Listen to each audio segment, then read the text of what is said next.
Okay, Speck in My Eye. So it's me really important that when you do this particular lesson with your kiddos, that you're putting just a dab, like a dab, just a tiny, tiny little bit of shaving cream, whipped cream. You can use pudding, you can use uh, sour cream, you can use whatever you want. But the point is you're not putting like a quarter size. You're putting just the tiniest little bit on their face, and then you're covering your face. Come on, joy is going to break out. The kingdom of God is righteousness, peace, and joy. You can teach really big things to children through play and through joy. And when dad puts all of that on his face, come on, the shock and awe of the children, you have their attention.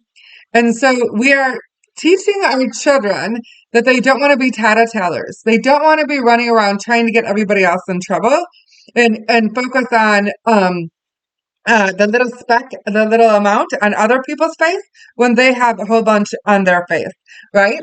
And so we had a rule in our house. It was you can only tattletale on your sibling if you are trying to keep them from trouble or like keep them from trouble, not to get them in trouble. There's a difference. So if they're running in the middle of the street or playing with fire or doing something that they're not supposed to be doing, then I would want you to come tell me. But if they're doing something and you want them to get in trouble, there's a difference, right? And so you're just helping your children to know when to use that dial.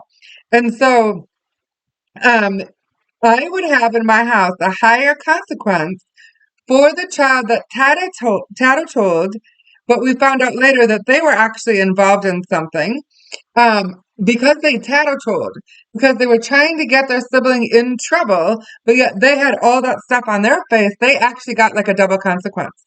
Because I'm like, well, I wouldn't have known about any of this unless you brought it to my attention. You brought it to my attention wanting to get them in trouble, but I'm finding out now that actually you did a lot of stuff contributing that too. You see the difference? And so we don't want kids to get into the habit of pointing the finger and pointing out every little wrong thing of other people when they've got a whole bunch of stuff that's going on with them. So that's a part of being humble. The other thing is God despises a false testimony. And when a child comes to you and they're like, my brother hit me. What's the response in you when brothers are like that? Is we immediately go to the brother and we start dealing it, we start reprimanding or giving a consequence, and come to find out, maybe they threw the first punch, or maybe they took something, or maybe they were doing something that was a huge contributing. I'm not saying that behavior was right from the brother. I'm saying that there's a whole pre-story leading up to this story.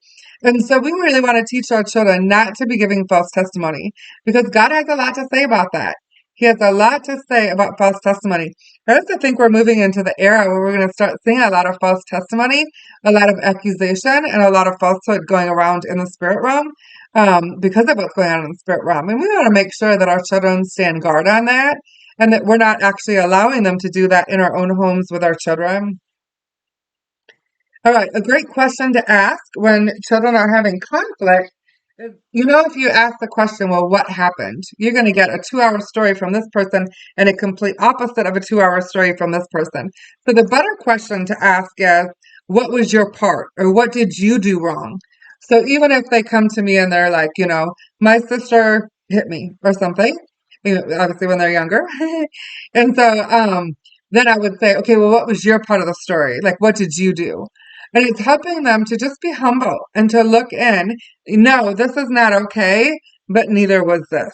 And then just help them wash that clean by taking it to the cross. Okay, you did something that caused your brother to be really upset, and his reaction was strong, and he responded. Okay, but we want to take this part to the cross, and we want to get that made right.